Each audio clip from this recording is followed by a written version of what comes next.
Imaginez, un livre qui a littéralement forgé la mentalité de toute une époque. On parle d'un véritable phénomène culturel.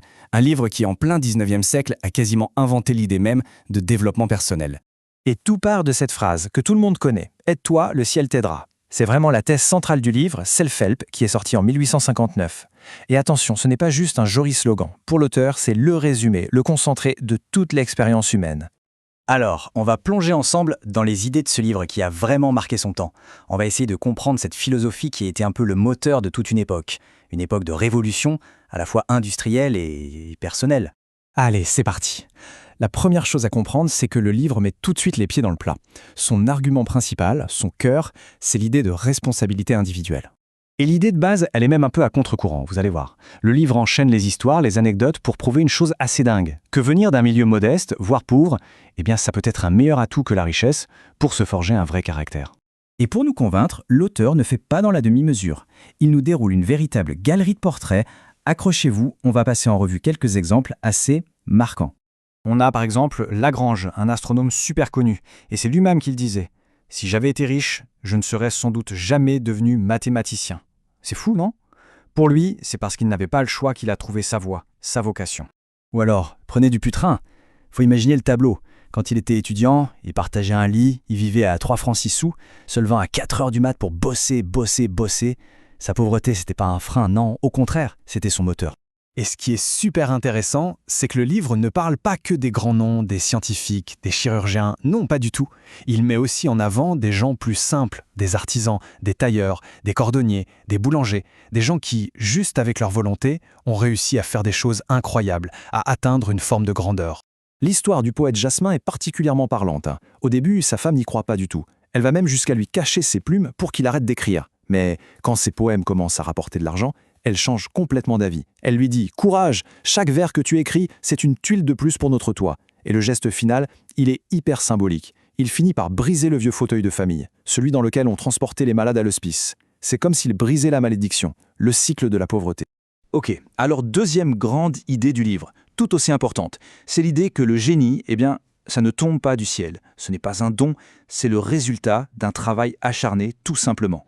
Et pour illustrer ça, on a l'histoire de Bernard Palissy, le potier. Et là, franchement, c'est intense. Le type était obsédé par la découverte du secret de l'émail blanc. Il a tout dépensé. Sa famille lui tournait le dos, ses voisins le prenaient pour un fou. Et le pire, c'est qu'un jour, pour sa dernière tentative, il n'a plus de bois pour son four. Alors qu'est-ce qu'il fait? Il commence par brûler les barrières de son jardin, puis ses meubles, et même le plancher de sa maison. Il a littéralement détruit sa propre maison pour réussir. C'est l'exemple même du sacrifice absolu pour son art. Et le livre enfonce le clou avec cette citation de Sir Joshua Reynolds. En gros, il dit « Celui qui veut devenir un peintre excellent doit y penser du matin au soir, sans arrêt. » L'idée, c'est vraiment cette dévotion totale, quasi obsessionnelle. C'est la seule façon d'atteindre la maîtrise. Mais attention, le travail acharné, c'est d'une chose, mais ça ne suffit pas. Le livre ajoute un autre ingrédient qui est absolument essentiel. Le courage. L'énergie, la capacité à agir, à prendre des décisions, même face à des obstacles qui paraissent insurmontables. Et là, on a une histoire juste incroyable, celle de Richard Follet. C'était un forgeron anglais et il voulait à tout prix apprendre la technique des Suédois pour fendre le fer, qui était bien meilleure que la sienne. Alors, il a eu une idée de génie ou de folie. Il est parti en Suède en se faisant passer pour un simple musicien. Là-bas, il jouait de son violon, il se faisait bien voir des ouvriers, et en douce, il observait, il mémorisait tous leurs secrets de fabrication. C'est ni plus ni moins que de l'espionnage industriel. Et grâce à ce courage, à cette ruse, non seulement il a réussi, mais il a ramené cette technique en Angleterre et il a fondé une dynastie industrielle. Une seule décision audacieuse a changé le cours de l'histoire pour toute sa famille.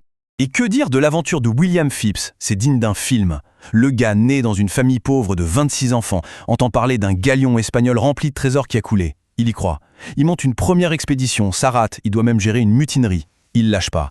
Il trouve de l'argent pour une deuxième tentative, la dernière chance. Des semaines d'échecs, et puis un jour, miracle, un plongeur trouve l'épave. Et là, jackpot. Sa part personnelle du trésor, 500 000 francs. Une somme astronomique pour l'époque. Et le roi, tellement impressionné par son honnêteté et son énergie, l'a fait chevalier. On voit bien le message. Le succès matériel, c'est la récompense de la force de caractère. Bon, on a parlé de travail, de courage, de succès, mais ce serait une erreur de penser que le livre ne parle que de ça. En fait, on arrive au point le plus important, la révélation finale. Et c'est peut-être la partie la plus surprenante. Parce que voilà la grande nuance. Le titre, Self-Help, peut être un peu trompeur. L'auteur explique que oui, on est son propre meilleur soutien, mais on doit aussi énormément aux autres, à nos maîtres, à ceux qui nous ont précédés. L'esprit du livre est bien plus large que son titre. Le but, ce n'est pas juste de célébrer l'individu qui réussit seul dans son coin, c'est de bâtir toute une philosophie morale.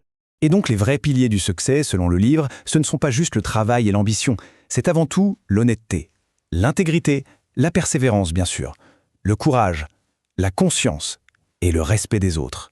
On est bien au-delà de la simple quête de richesse ou de gloire là. Le but ultime, c'est de se construire un caractère en béton. Et tout se résume dans cette phrase, la vraie gloire, c'est cette conquête silencieuse de soi-même. Sans ça, même le plus grand des conquérants n'est qu'un esclave. Le message final, c'est donc ça. Le véritable self-help, c'est la maîtrise de soi. C'est forger son caractère. Et c'est ce caractère, et seulement lui, qui dessine notre destin. Alors forcément, ça nous amène à une question. Pour aujourd'hui, dans notre monde où on parle sans arrêt de collaboration, de travail d'équipe, que reste-t-il de cette philosophie très individualiste du 19e siècle? Quel est l'héritage de ce self-help? C'est une sacrée question et la réponse n'est pas si simple.